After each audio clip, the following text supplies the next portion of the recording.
Slick back. No, slick back. That's what I said.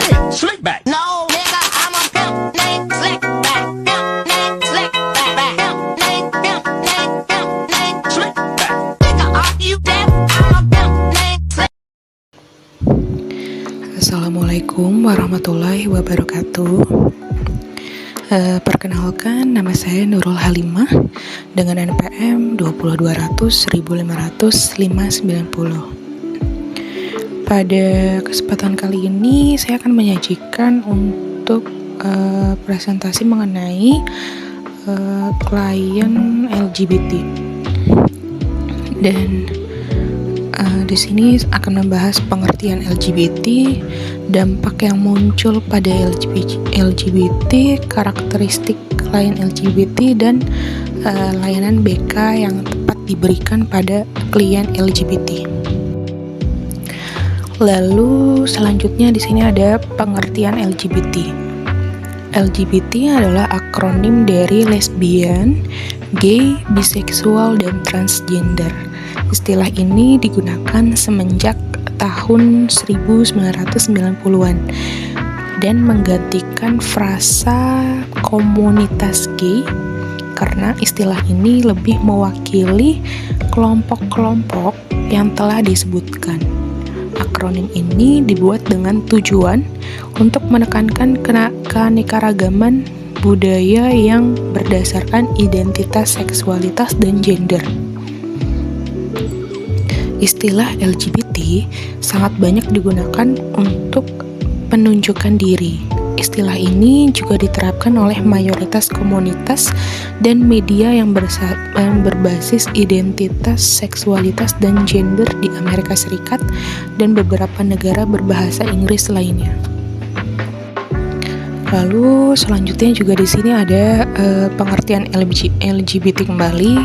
Dan pertama ada lesbian. Lesbian adalah seorang homoseksual perempuan, yaitu perempuan yang mengalami percintaan atau tertarik seksual pada perempuan lain. Yang kedua ada gay, adalah istilah yang merujuk kepada seseorang laki-laki homoseksual, yaitu laki-laki yang berhubungan dengan sesama jenis atau laki-laki yang berhubungan dengan sesama jenis atau laki-laki yang berhubungan seks dengan laki-laki. Bila ditelusuri secara gramatikal, tidak ada perbedaan penggunaan kata antara homoseksual dan lesbian. Lalu yang ketiga ada biseksual. Pada dasarnya, istilah biseksual biasanya digunakan untuk menggambarkan ketertarikan romantisme atau ketertarikan seksual dalam konteks manusia kepada orang lain tanpa membedakan laki-laki dan perempuan. Selanjutnya ada transgender. Istilah ini digunakan untuk seseorang yang dirinya merasa naluri jiwa kepribadiannya tidak sama dengan jenis kelamin yang ia miliki sejak lahir. Misalnya ia terlahir pria. Selanjutnya di sini ada dampak yang muncul pada perilaku LGBT. Yang pertama ada dampak kesehatan. Ada penelitian mencatat pelaku LGBT yang melakukan hubungan sejenis beresiko terkena penyakit kelamin menular.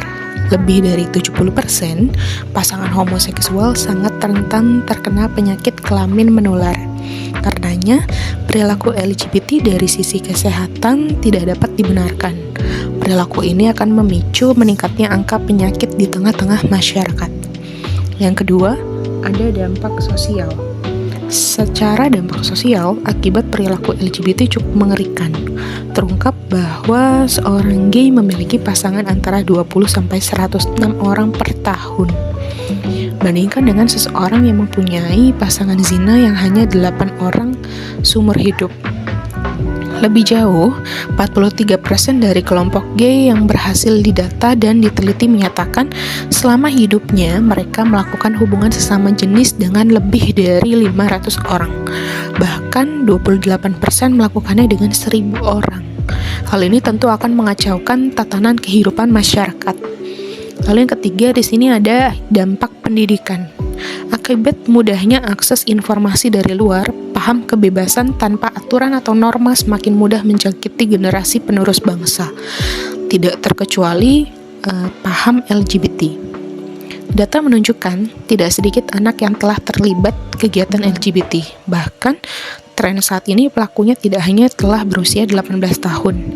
Anak usia 11 tahun, 12 tahun, dan 13 tahun pun sudah belajar bagaimana berhubungan sesama jenis.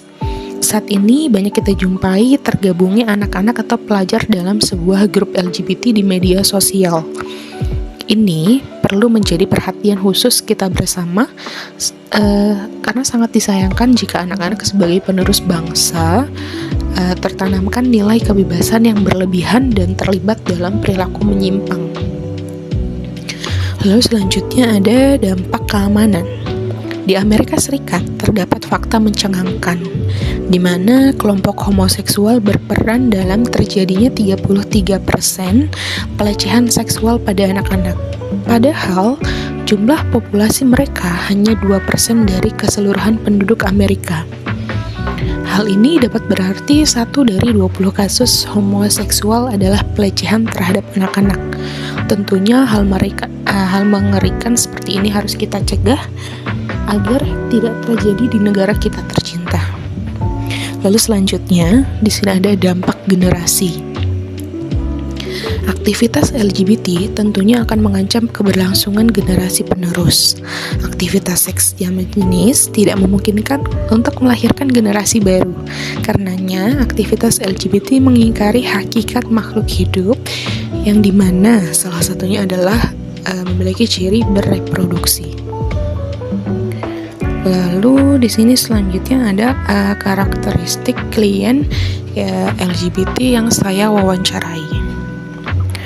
Untuk klien yang saya wawancari ini inisialnya HN, jenis kelaminnya laki-laki, dan dia ini tertarik dan lebih sering memperhatikan sesama jenis.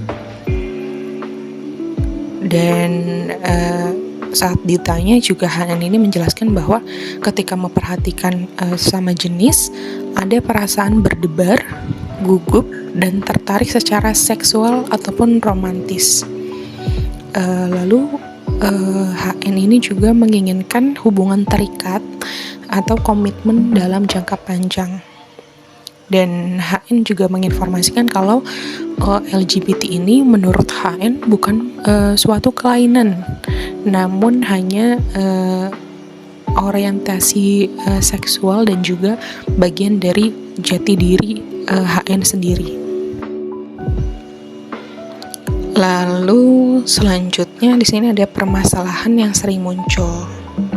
Untuk permasalahan yang sering dialami oleh klien HN di sini pertama dilarang oleh keluarga, karena menurut keluarga dari HN sendiri untuk perilaku LGBT ini merupakan hubungan yang terlarang seperti itu dan merupakan perilaku yang menyimpang, sehingga HN ini dilarang oleh keluarga karena tidak disetujui untuk hubungan dengan LGBT seperti itu. Dan yang kedua, untuk HN ini merasa bahwa sulit mendapatkan pasangan gay dan juga takut akan diusir orang tua ketika tidak memiliki jaminan hidup. Dan yang ketiga, pola pikir HN yang lebih condong ke arah feminim, karena jika dilihat dari sehari-hari pun memang dari perilaku HN ini lebih condong ke arah feminim seperti itu, karena mungkin dari pertemanannya juga lebih sering dengan lingkungan yang lebih banyak dari jenis kelamin perempuan. Dan yang keempat, tidak bisa terbuka dengan keluarga mengenai hubungan karena dilarang. Yang kelima, selalu bersikap straight atau lurus ketika berada di rumah. Jadi HN ini untuk sehari-harinya di rumah itu selalu bersikap bahwa dia itu normal kepada orang tuanya, karena memang kan untuk HN sendiri ini dilarang seperti itu untuk menjalani hubungan homoseksual seperti itu. Dan selanjutnya analisis kebutuhan klien. untuk HN ini bercerita bahwa mulanya ini dia menyadari bahwa dia memiliki orientasi atau lebih condong seksual kepada sesama jenis karena pada saat di kelas 3 SD HN ini diberikan tontonan dewasa dan ia tertarik dengan pemain prianya. Dan dari kecil HN sudah memiliki ketertarikan seksual dengan sejenis, dan semakin bertambah umur, semakin besar ketertarikannya dengan sesama jenis. Dan yang ketiga, HN ini berada di lingkungan pertemanan yang dimana homoseksual dianggap sesuatu yang normal, hanya berupa hasrat seksual yang berbeda. Lalu selanjutnya di sini ada potensi yang bisa dikembangkan. Dari klien HN, untuk potensi yang bisa dikembangkan ini adalah kepekaan kultural dan keanekaragaman, bahwa dengan adanya kejadian tersebut, dengan adanya contoh dari klien HN, kita menyadari bahwa memang budaya yang ada sekarang ini bahwa cukup beragam seperti itu, dan masing-masing orang ini memiliki sifat dan karakteristik yang berbeda-beda. Yang kedua ini empati dan keterbukaan. Lalu yang ketiga ada pemahaman tentang proses identitas gender dan seksual. Yang keempat ada pengetahuan tentang isu-isu kesehatan mental LGBT.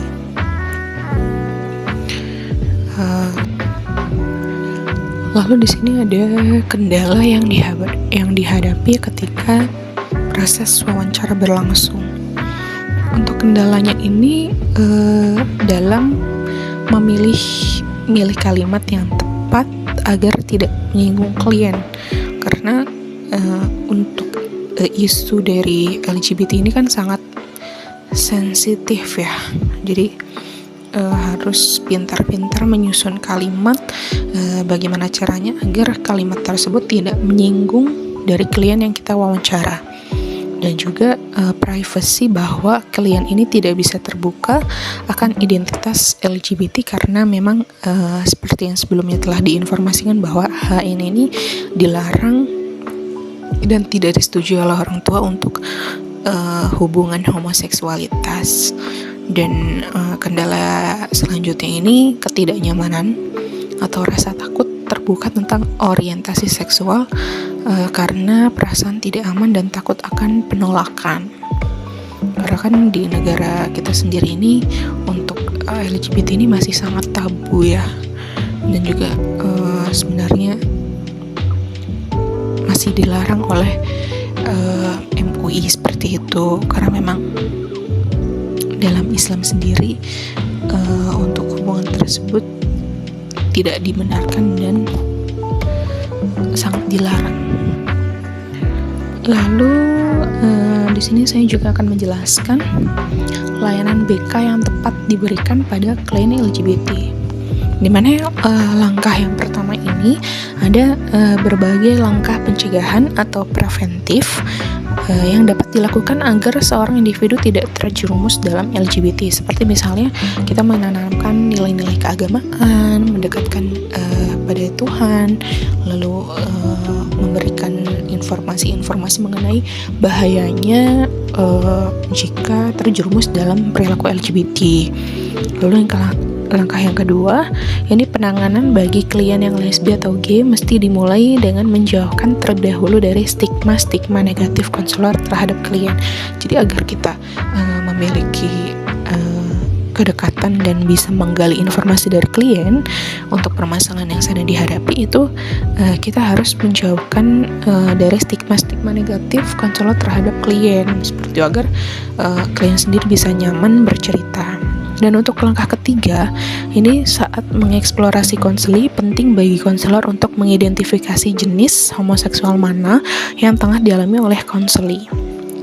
Lalu langkah keempat, ini memberikan layanan konseling individu dengan pendekatan rasional emotif behavior therapy. Karena di layanan ini ada beberapa tahap yang dijalankan. Ini yang pertama ada tahap identifikasi dan eksplorasi. pada tahap ini melihat sejauh mana dirinya memahami dirinya sendiri serta keadaannya. Tahap ini konseli dibantu untuk melihat dirinya dari berbagai perspektif. Lalu langkah yang kedua ini menata keyakinannya yang irasional. Pada tahap ini konseli diajak untuk memperbaiki keyakinan irasionalnya, karena pada dasarnya perubahan menjadi lesbian atau gay merupakan pembenaran dari keyakinan yang irasional. Lalu yang ketiga ada perbandingan identitas. Konseli difasilitasi untuk mengeksplorasi dirinya secara menyeluruh serta membandingkan dirinya dengan masyarakat, orang tua, teman sebaya, dan lainnya. Dalam posisi ini, konseli dibantu untuk menyadari bahwa apa yang difahaminya atau diyakininya selama ini tidak sepenuhnya benar. Lalu selanjutnya langkah keempat ini menghentikan pikiran negatif. Pada tahap ini, di saat keyakinan konseli mulai longgar, maka konseli cenderung melakukan penolakan pada kenyataan yang dipahaminya. Maka dari itu, konselor membantu konseli untuk memandang segala hal dari kacamata positif dan menghentikan pikiran-pikiran yang negatif. Lalu langkah kelima ini ada melatih keterampilan tegas. Dalam tahap ini, konseli dilatih untuk bertindak tegas terhadap kecenderungan pikiran, perilaku dirinya yang tidak sesuai dengan keyakinan barunya. Lalu selanjutnya ada langkah keenam, ini ada penugasan rumah. Konselor mempraktikkan perilaku yang baru dan strategi penanggulangan pikiran-pikiran lama yang mengikatnya pada keyakinan-keyakinan lama. Pada tahap ini, konseli dibantu untuk melakukan apa yang telah dipahaminya dari hasil tahap-tahap konseling yang telah dilalui. Lalu ada tahap ketujuh, ini ada pengkondisian tersembunyi. Konselor berupaya untuk mengkondisikan konseli namun secara tersembunyi dengan penekanan pada proses psikologis yang terjadi pada diri konseli. Pada tahap ini, konselor berupaya mengontrol konseli agar tidak kembali melakukan perilaku lama yang irasional atau menyimpang.